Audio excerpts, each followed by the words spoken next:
რა მომავალი აქვს რუსულ-ქართულ სავაჭრო ურთიერთობას ამ თემაზე მოსაზრებებს სოფლის მეურნეობის მინისტრი ოთარ დანელია გაგვიზიარებს. აღამშვიდობთ ბატონო ოთარ, ძალიან დიდი მადლობა გადაცემაში მონაწილეობისთვის. რუსეთის მხარეს აქვს პრეტენზია, რომ ქართველი მეღვინეები და ქართული კომპანიები სისტემატურად არღვევენ სტანდარტს და რომ მაკონტროლებელი ორგანო ამას სათანადოდ არ აკონტროლებს. რას უპასუხებთ ამ პრეტენზიას რუსული მხარის და ვინ რა სიხშირით აკონტროლებს საექსპორტოდ გამზადებული პროდუქტის ხარისხს? Საამშვიდობის მოგესალმებით, მივესალმებით ტელემაყურებელს, დიდი მადლობა ეთერისთვის. პირველ რიგში მე მინდა ხაზი გაუსვა, რომ საქართველოსთან ძალიან ბევრ ქვეყანაში ხორციელდება ღვინის ექსპორტი მოგეხსენებათ, ეს გახლავთ როგორც ევროპული ქვეყნები, ისე გახლავთ ამერიკა, ეს გახლავთ პოსტსაბჭოთა ქვეყნების პრაქტიკულად სრული შემადგენლობა და ასე შემდეგ. შესაბამისად, ეს ტრადიციული ბაზები, რომელიც ყოველთვის არსებობდა, იგივე რუსეთი, უკრაინა და ასე შემდეგ. და მე მინდა ვთქვა, რომ საქართველოს აქვს ერთ-ერთი ყველაზე გამართული სისტემა ინსპექტირებისა, ყველა პარტია მოწყდება აბსოლუტურად, თუმცა მიუხედავად იმისა, ჩვენ ვალდებულნი ვართ, ეს არ ნიშნავს, რომ შეიძლება რაღაცა მოხდეს ყოველთვის, ეს არ ნიშნავს იმას, რომ რეალურად არ უნდა შევამოწმოთ და არ უნდა შევისწავლოთ ეს პრეტენზიები პირიქით, ეს არის ჩვენი პირდაპირი ვალდებულება და ჩვენ ეს პროცესი უკვე დავიწყეთ, თუმცა ამ ეტაპზე შემიძლია ვთქვა, რომ ეს ნამდვილად გავს ეთი შეხედვით გარკვეულ გაუგებრობას, მაგრამ თუ რაღაცა ზომებია გასატარებელი, რა თქმა უნდა, ჩვენ ვალდებულნი ვართ და ჩვენ ამ ზომებს აუცილებლად გავატარებთ და რაც შეეხება თვითონ სისტემა, ჩვენ ძალიან კარგი სისტემა გვაქვს დანერგილი, ღვინო მოწმდება შესაბამისი აკრედიტაციის მქონე ლაბორატორიებში და შესაბამისად პრეტენზიები როგორც წესი არ აქვს ხოლმე ჩვენს მინოსთან მიმართებაში. ბატონო, თუ მიიღეთ ოფიციალური შეტყობინება რუსეთისგან ამ საკითხთან დაკავშირებით, ჩვენ ეს მხოლოდ მედიიდან ვიცით, ხო ასეა და ოფიციალური შეტყობინება თუ მიიღეთ და ვისთან გაქვთ ზოგადად კონტაქტი ასეთ საკითხებზე, მაგალითად მოსკოვში? ჩვენ ოფიციალურად რა თქმა უნდა არ მიგვიღია არაფერი.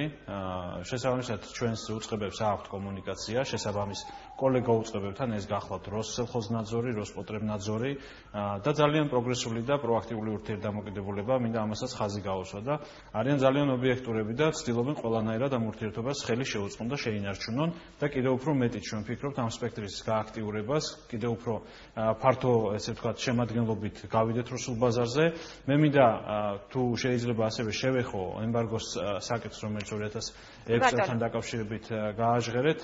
ძალიან მნიშვნელოვანია ვისაუბროთ ციფრებზე, ვინაიდან ძალიან მარტივია რაღაცა ბანერების ფონზე პოპულისტური განცხადებების კეთება. ძალიან მარტივია, როდესაც უკან არ გიდგას პასუხისმგებლობა იმ მოქალაქეებისა და გლეხებისა და მეღვინეებისა, რომელიც ჩვენ გვაქვს ამ შემთხვევაში და რომელზეც თითოეული მათგანის ბედია დამოკიდებული. ეს არ არის მხოლოდ რუსეთის ბაზარი. მე ძალიან მაინტერესებს, რომელი კონკრეტული ქვეყანა იძლევა თავისი ბაზრის 100%-იან გარანტიას. მე ვფიქრობ, რომ უკრაინა არის ძალიან კარგი მაგალითი, რომელიც ჩვენი პირველი სავაჭრო პარტნიორი იყო და უკვე ლამის მე-6 ადგილს გასცდა გასაგები მიზეზების გამო.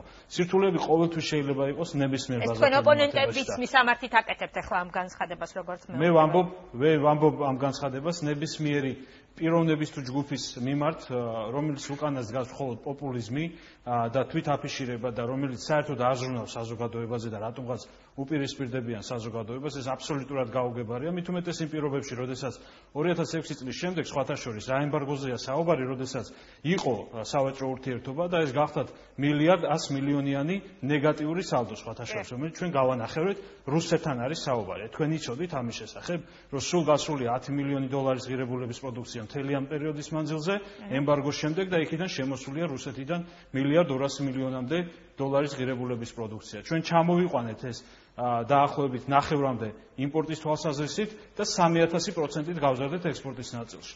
ეხლა გამაგებინეთ, რომელი უფრო ჯანსაღი მოცემულობაა, როდესაც ასეთი ერთმხრივი ურთიერთობა იყო სავაჭრო ნაწილში და ვეძახდით ამას ემბარგოს, რომ მოსახლეობას ეს აღეხვა ისე როგორც შიდა კომუნიკაციას სჭირდებოდა თუ როგორც ეკონომიკაში ვსაუბრობთ, ხო? ამიტომ რა თქმა უნდა ეს არ არის მისაღები, არავითარ შემთხვევაში ჩვენ ზრუნავთ ჩვენს ხალხს, ეს არის მნიშვნელოვანი. ჩვენ უნდა გავითვალისწინოთ, უნდა გავიზიაროთ და უნდა გავუფრთხილდეთ თითოეულ ურთიერთობას თითოეულ ქვეყანასთან. მთელ სამეზობლოსთან. ასეთი არის ნებისმიერი ბაზარი. ნებისმიერი ბაზარი შეიძლება თან ახდეს რისკებს. თუმცა მეზობლები ერთ მეზობელზე კონკრეტულად მისგან, ესე ვთქვათ, უსიამოვნო სიურპრიზებს შეჩეული ვართ.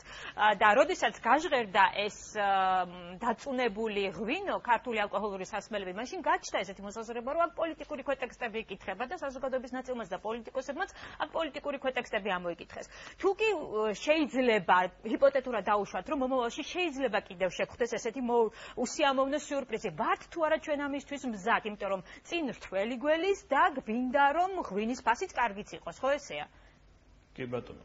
მოგახსენებთ, პირველ რიგში მე ალბათ ესე მოგახსენებდით, რომ პრაქტიკულად საქართველოში დივერსიფიკაცია შეიძლება ითქვას, რომ ჩვენი შემოტანილია ბაზრების ნაწილში, იმიტომ რომ დივერსიფიკაციის მცნება საერთოდ მე არ ვიცი რას ემსახურებოდა, როდესაც არც ერთი სტანდარტი ევროინტეგრაციის ნაწილში და მათ შორის DCFTA, რომელიც ძალიან ბევრისთვის მხოლოდ ენის მასალად არის, სიტყვის მასალად უკაცრავად გამოყენებული, საერთოდ არც ერთი სტანდარტი არ იყო დანერგილი და ჩვენ ეხლა ვაკეთებთ ამას.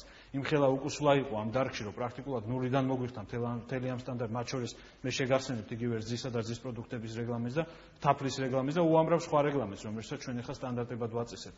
და სხვათა შორის ჩვენ ევროკავშირში 84%-ით გავზარდეთ შარშანდელი თვის მონაცემებთან შედარებით ექსპორტი. აი ეს არის დივერსიფიკაცია. ციფრებზე ვისაუბროთ და არა რაღაცა სიტყვებით, ესე ვთქვათ, ხმამაღლა რაღაცა საუბარი შეიძლება ემსახურებოდეს არაფერს.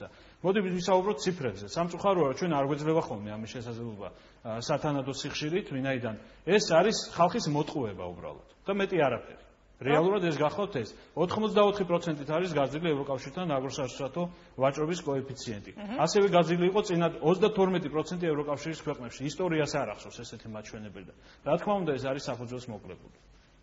კარგი, და ბოლო კითხვას დაგისვამთ, რამდენად მნიშვნელოვანია ჩვენთვის რუსული ბაზარი ეხლა ამ ეტაპზე და თქვენთვის რა უფრო პრიორიტეტულია რუსული ბაზრის გაფართოება თუ ალტერნატიული ბაზრის კიდევ უფრო გაზრდა?